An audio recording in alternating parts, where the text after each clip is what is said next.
modulating delay time. This is one of my favorite tricks. I'm going to play the same note over and over again.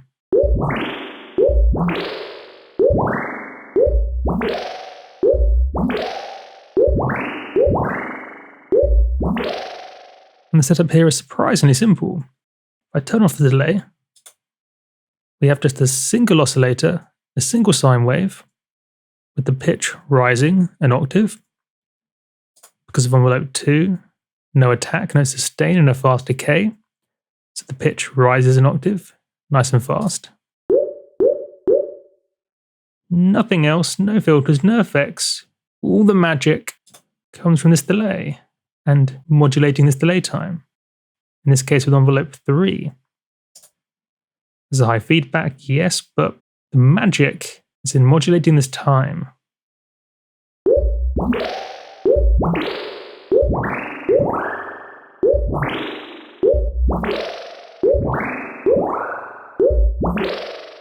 Look at the ADSR for envelope 3.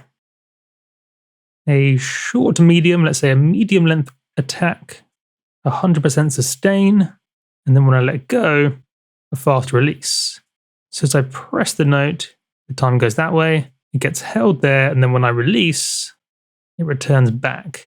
And it's when you move the time that the cool effects happen.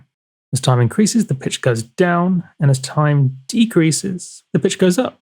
And to understand why, imagine how this is working. If you increase the delay time, then the peaks get further apart, therefore lowering the frequency of peaks, and frequency is pitch.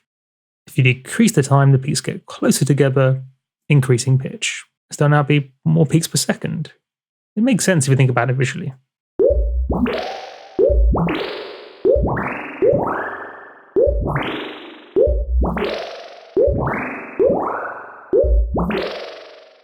Thanks for watching.